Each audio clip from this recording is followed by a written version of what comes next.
112 Meditations by Lord Shiva are the manuscript originally given by Adiyogi Mahadev Bhagwan Shiv. It contains 112 techniques of meditation for self-realization, peace and liberation. It involves the focus on breath, chanting mantras, music, sound, light, sensations, thoughts, nature, picture, single point vision, sky, flowing water, rain, candlelight, fire, logical thinking, feeling of emptiness or void, desires or internal feelings, focus or concentration, sight or vision, omnipresence of God, expansion of consciousness. These techniques must be practiced under guidance of authentic teacher or guru. Lord Shiva has told in his teachings that energy is lying dormant in the lowermost energy center and that can be ascended by doing certain kriyas or yogas with practice and detachment. This is called as sadhana, which is done by mostly yogis. Breath is very natural thing which is happening to everyone. Now concentrating on natural flow of the breath is the commonest meditation practice done almost everywhere.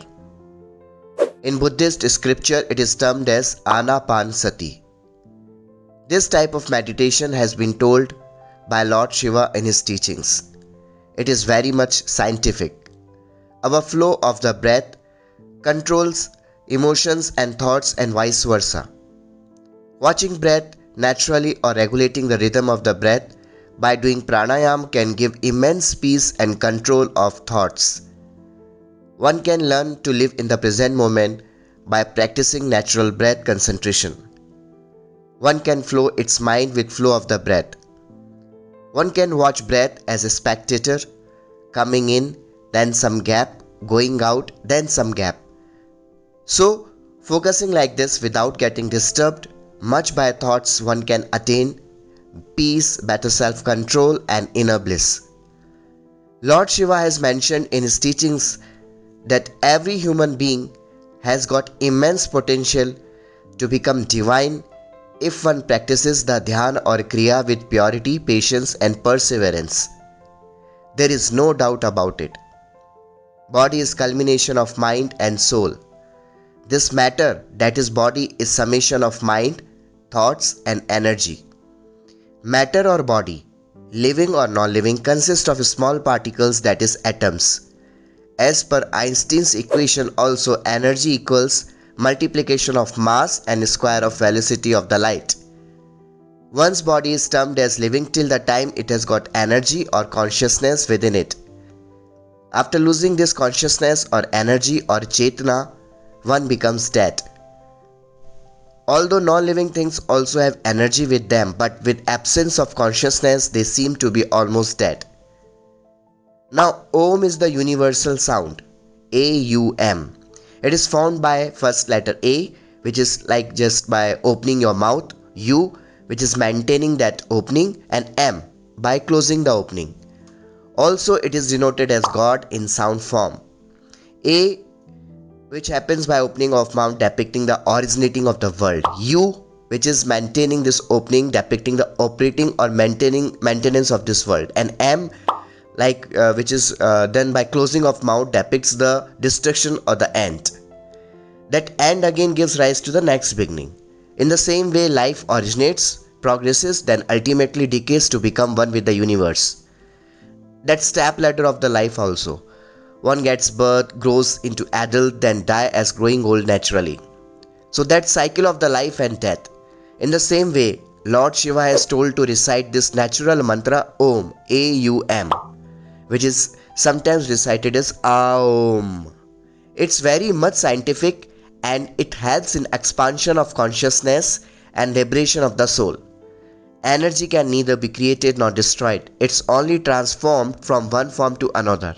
By practicing these meditation techniques, the lowermost animal form of energy ascends through the spinal cord and traverses via the center of the abdomen, center of the chest, throat to the center of the eyebrows, that is the seat of pineal gland, and that is sometimes termed as third eye, and ultimately to the center of the head at the topmost in the form of the divine energy. So Lord Shiva has given so many ways to focus on. starting with the breath to chanting mantra to sound music, light, darkness, sky, water, feeling of air, desires, thoughts, emptiness, void, feeling of death, feeling of dissociation and disintegration, concentration on pictures, images, and so on. Sri Chaitanya Mahaprabhu liberated others through chanting of Mahamantra Hare Krishna, Hare Ram Mahamantra. Swami Vivekananda got liberated through Raj Yoga. Lord Gautam Buddha through Vipassana meditation. Lord Mahavir through Dhyan Yoga. Lord Krishna, which is the yogi of all yogis, has given 4 methods to get liberation or realization of the soul. Then he has given actually 4 margs: Bhakti Marg, Karma Marg, Dhyan Marg and Gyan Yoga. One can attain peace and liberation by following any one of them, and it's one aptitude and inclination and comfortableness to choose any. Swami Vivekananda also mentioned in his teachings that all rivers ultimately flow to join the sea, and thus all religions ultimately aim for enlightenment, self-realization, purity, liberation, kindness and integrity.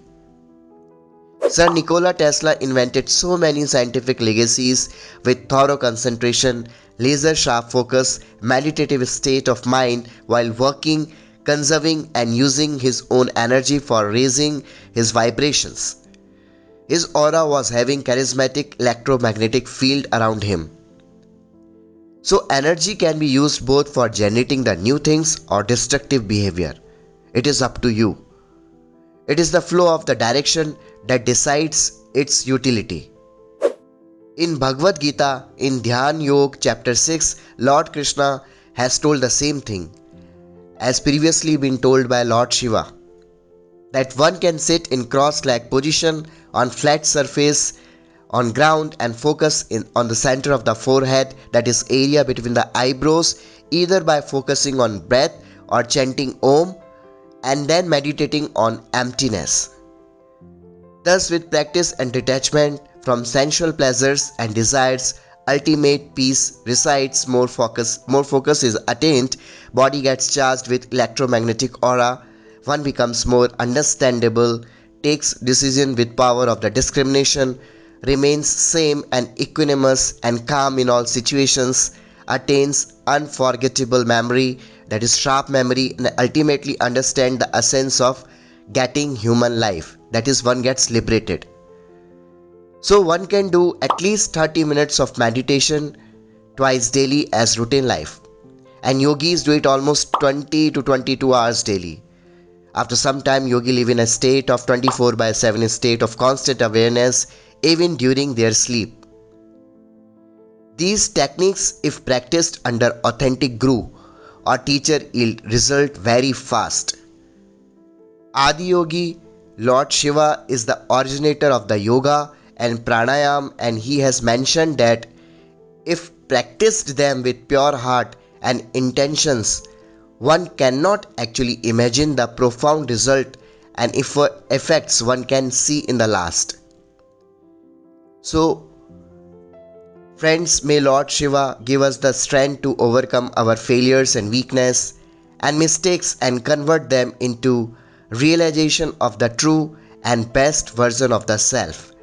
This is the prayer which I am having for everyone. Thanks for watching this video.